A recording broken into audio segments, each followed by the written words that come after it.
नमस्कार। आज हम एक बहुत ही दिलचस्प सफर पर निकलने वाले हैं। ये सफर है भारत के संविधान के बनने का। हम जानेंगे उस अविश्वसनीय और दशकों लंबी प्रक्रिया के बारे में जिससे वो दस्तावेज तैयार हुआ जो आज भी हमारे देश की आत्मा है। सोचिए, करोड़ों लोगों वाला एक देश अपने लिए नियमों की एक किताब कैसे लिखता है। ये सवाल ही इस पूरी कहानी का आधार है। ये सिर्फ एक दस्तावेज लिखने की कहानी नहीं है, बल्कि ये एक नए राष्ट्र के जन्म, उसकी उम्मीदों, तीखी बहसों और आखिर में बनी एक आम सहमति की एक शानदार कहानी है। तो इस सफर को हम कुछ इस तरह से देखेंगे। हम बात करेंगे उस पहली चिंगारी की जिससे ये सब शुरू हुआ। फिर देखेंगे कि संविधान सभा कैसे बनी, आज़ादी के बाद ड्राफ्टिंग का काम कैसे हुआ, उस पर क्या बहसें हुईं और कैसे एक गणतंत्र का जन्म हुआ। और आखिर में हम इस पूरे काम का एक लेखा जोखा भी देखेंगे। तो चलिए कहानी की शुरुआत में चलते हैं और देखते हैं कि अपना संविधान बनाने की ये सोच, ये पहली आवाजें कहाँ से उठीं और किन घटनाओं ने इस प्रक्रिया की नींव रखी।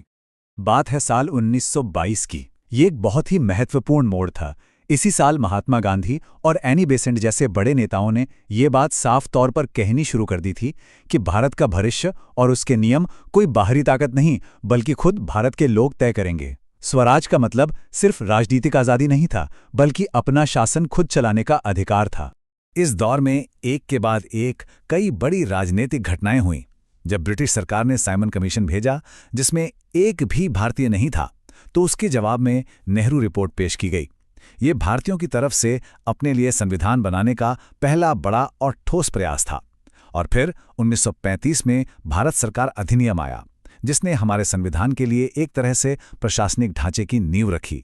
तो अब तक तो ये सिर्फ एक विचार था, एक मांग थी। अब देखते हैं कि कैसे ये विचार अलग अलग राजनीतिक मिशन और प्रस्तावों के जरिए हकीकत में बदलने लगा। देखिए, ये समझना जरूरी है कि ये सब एक क्रम में क्यों हुआ।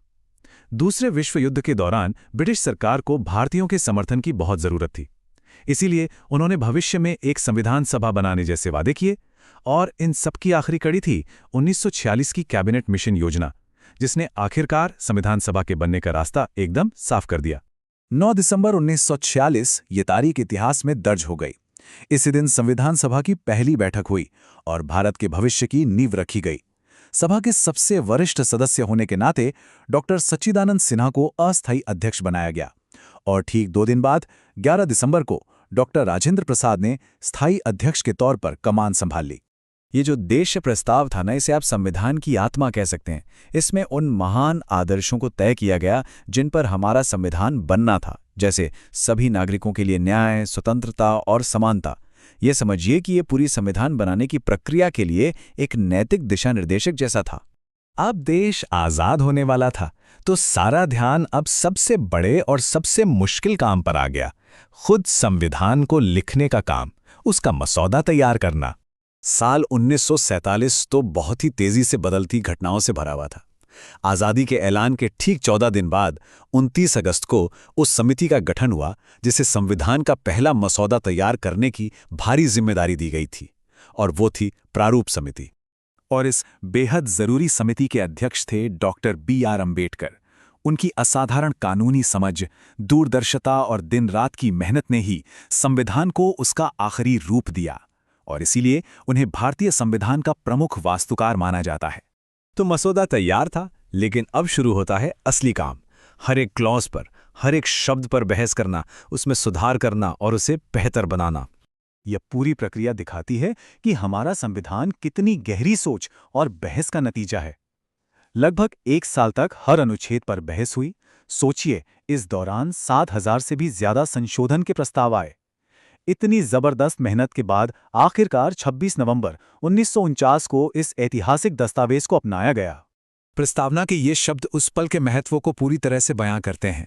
ये किसी राजा या बाहरी शक्ति का दिया हुआ कानून नहीं था, बल्कि ये भारत के लोगों का खुद को दिया गया एक वादा था, एक संकल्प था। तो संविधान को अपना तो लिया गया था, लेकिन नए भारतीय गणराज्य को अस्तित्व में लाने के लिए अभी 2 आखिरी और बहुत ही महत्वपूर्ण कदम बाकी थे। 24 जनवरी 1950 का दिन भी उतना ही ऐतिहासिक था। ये संविधान सभा की आखिरी बैठक थी।